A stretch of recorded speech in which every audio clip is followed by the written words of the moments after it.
Baik. Assalamualaikum warahmatullahi wabarakatuh. Alhamdulillahillazi an'ama alaina bi ni'mati imani wa Islam. Asyhadu alla ilaha illallah wa asyhadu anna Muhammadar Rasulullah la nabiyya ba'da amma ba'du. Yang sama-sama kita hormati yaitu Bapak Dr. Nova Arikman SKMMS selaku dosen pengampu mata kuliah Komunikasi Kesehatan. Sebelumnya perkenalkan nama saya Della Agustin Sukmi, NPM 211007012058. Baik, masuk saja ke materi yaitu yang pertama kita akan membahas uh, apa sih yang dimaksud dengan monitoring pelaksanaan komunikasi program kesehatan tersebut. Nah, uh, proses pemantauan dan penelitian yang dilakukan oleh fasilitator kesehatan untuk melihat sejauh mana perubahan perilaku kesehatan tersebut, uh, kesehatan yang terjadi di masyarakat atau intervensi guna meningkatkan derajat kesehatan masyarakat.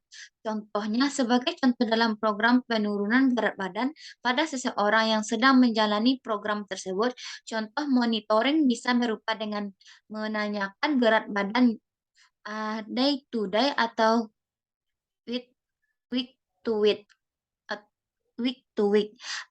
Memastikan pola hidup dan gaya hidup yang dilakukan sudah benar-benar tepat dan tidak melenceng, serta memastikan apa itu benar-benar dilakukan.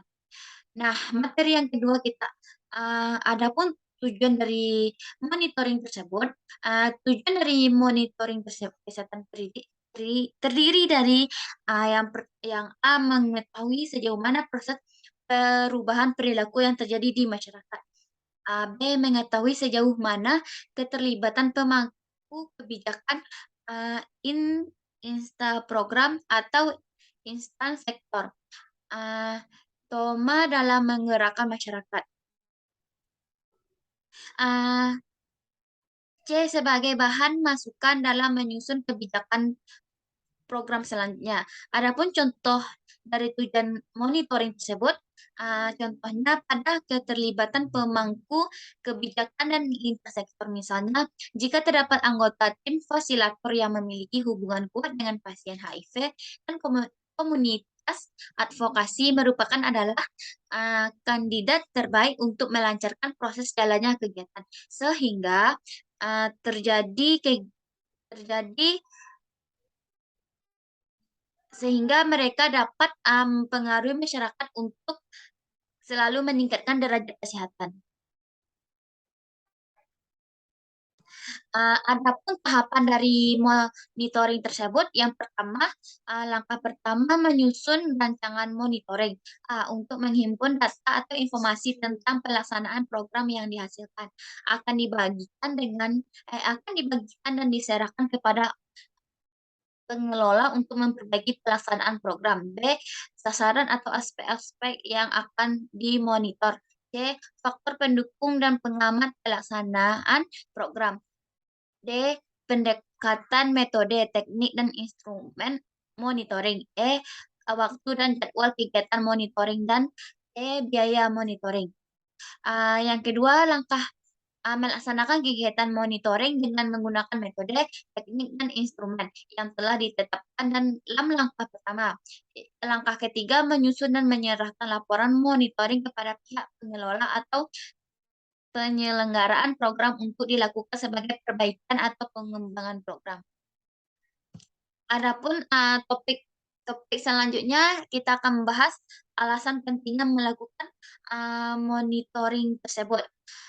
Terhadap beberapa alasan mengapa monitoring dan evaluasi atau suatu program organisasi perlu dilakukan.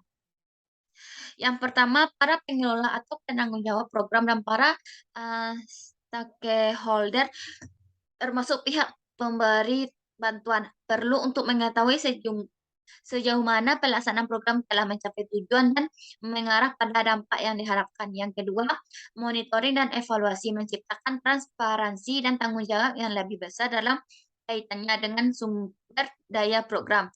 Yang ketiga, informasi yang terkumpul melalui pelaksanaan monitoring dan evaluasi akan menyediakan dasar pengambilan keputusan yang lebih jelas bagi pelaksanaan dan pengembangan program ke depan.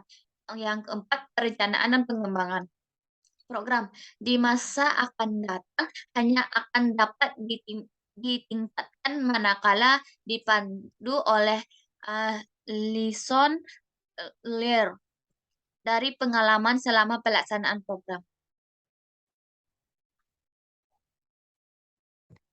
Baik, itu saja yang dapat saya sampaikan.